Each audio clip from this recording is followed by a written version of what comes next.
Salam, selamat malam Bapak-bapak, Ibu-ibu, rekan-rekan semua, anggota kelompok KPK 2 atau mungkin KPK yang lain ya.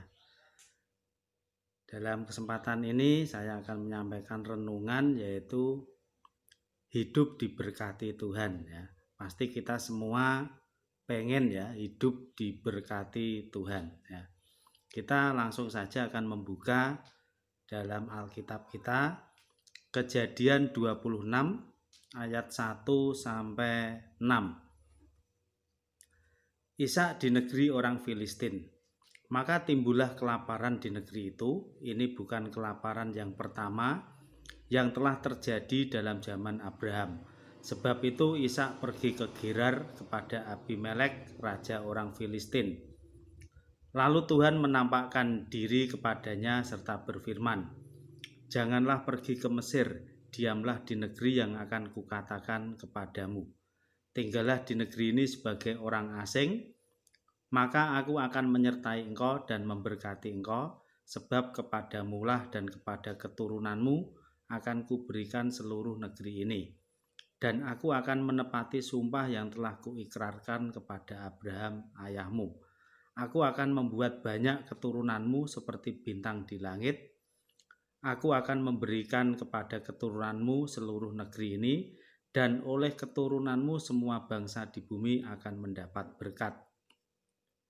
Karena Abraham telah mendengarkan firman-Ku dan memelihara kewajibannya kepadaku, yaitu segala perintah, ketetapan, dan hukum-Ku. Jadi tinggallah Ishak di Gerar." Ya, Bapak-bapak, Ibu-ibu yang dikasihi Tuhan,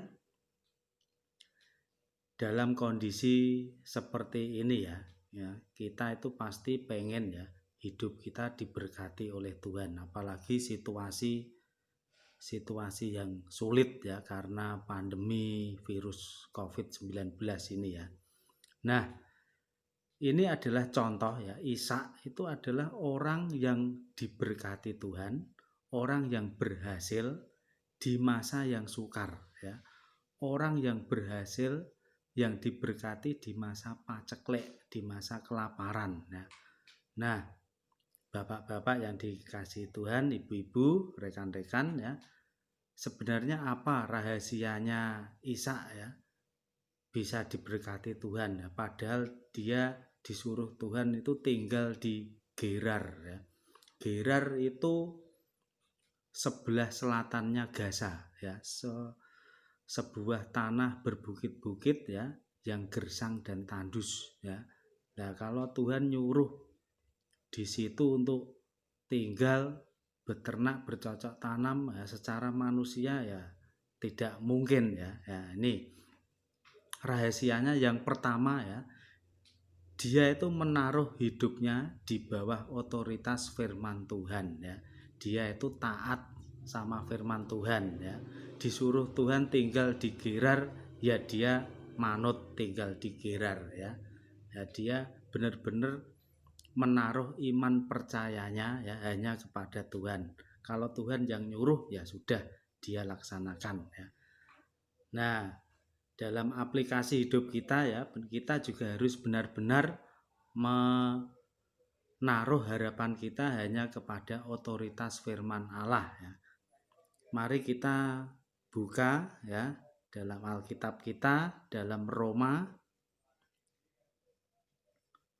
1 ayat 16. Roma 1 ayat 16 sampai 17. Sebab aku mempunyai keyakinan yang kokoh dalam Injil. Karena Injil adalah kekuatan Allah yang menyelamatkan setiap orang yang percaya. Pertama-tama orang Yahudi, tetapi juga orang Yunani. Sebab di dalamnya nyata kebenaran Allah yang bertolak dari iman dan memimpin kepada iman. Seperti ada tertulis, orang benar akan hidup oleh iman. Ya, jadi kita itu benar-benar punya keyakinan ya pada firman Allah, pada Injil, pada kabar sukacita ya. Karena Injil itu adalah anugerah Allah, kasih karunia Allah ya. Yang kedua rahasianya Ishak, dia berhasil di Gerar karena dia bertindak dengan iman ya, bertindak dengan iman. Yaitu dalam Kejadian ya. Kita buka lagi.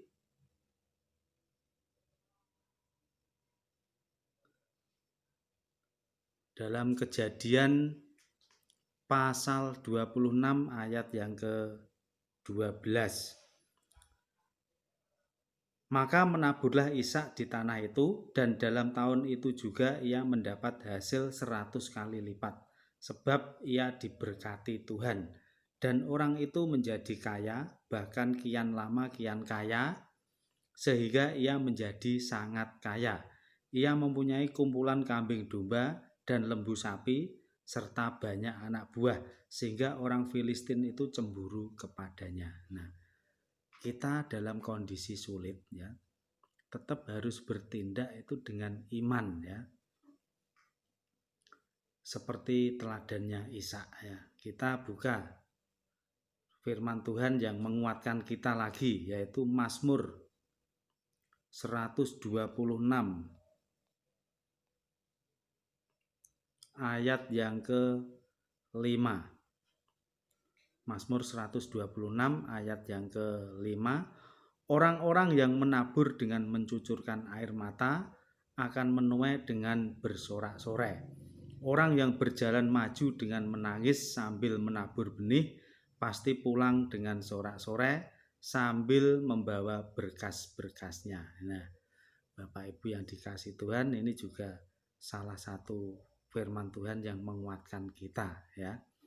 Kita buka lagi Mazmur 84.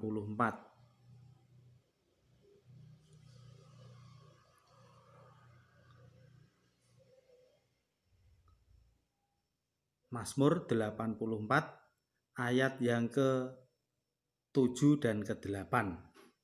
Saya baca, apabila melintasi lembah Baka, mereka membuatnya menjadi tempat yang bermata air. Bahkan hujan pada awal musim menyelubunginya dengan berkat. Mereka berjalan makin lama makin kuat, hendak menghadap Allah di Sion. Nah, Bapak, Ibu-ibu yang dikasihi Tuhan, KPK kelompok 2 ya. Salah satu firman Tuhan yang menguatkan kita ya. Ini juga bila kita ditempatkan ya, bahkan di mana saja, kalau ada anak Tuhan ya melintasi lembah Baka ya, bahkan anak Tuhan tersebut akan membuat tempat tersebut menjadi tempat yang bermata air ya. Ada hujan awal dan hujan musim ya, dengan berkat.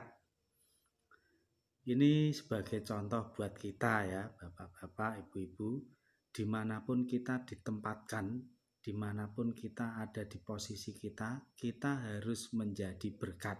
Dan kita pasti akan dibuat Tuhan untuk menjadi saluran berkat ya. Misal kita ditempatkan di pabrik ya, walaupun sebagai karyawan, sebagai apa, kita tetap dapat menjadi berkat. Kita sebagai petani, sebagai peternak, sebagai pedagang ya, kita tetap menjadi saluran berkat. Nah, Bapak Ibu yang dikasihi Tuhan, itu yang kedua. Yang ketiga ya, rahasianya Ishak bisa berhasil di Gerar karena dia membangun mezbah ya. Kita buka lagi ya, Kejadian 26. Kembali ke awal tadi.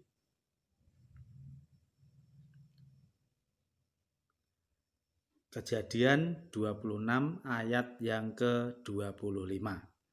Sesudah itu Ishak mendirikan mezbah di situ dan memanggil nama Tuhan. Ia memasang kemahnya di situ, lalu hamba-hambanya menggali sumur di situ. Nah, Bapak-bapak, Ibu-ibu yang dikasihi Tuhan, rahasia diberkati adalah yang ketiga adalah membangun mezbah. Mezbah ya, bisa mezbah keluarga, mezbah doa ya. Nah, kita buka salah satu ayat yang mendukung, yang bisa menguatkan, yaitu dalam Ibrani 13 ayat 15.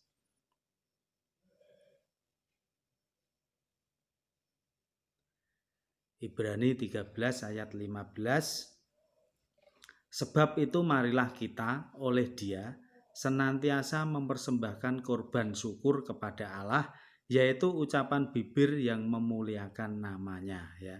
Mezbah doa, mezbah pujian, korban ucapan syukur, yaitu ucapan bibir yang memuliakan namanya, ya. Satu lagi ayat Roma 12 ayat 1.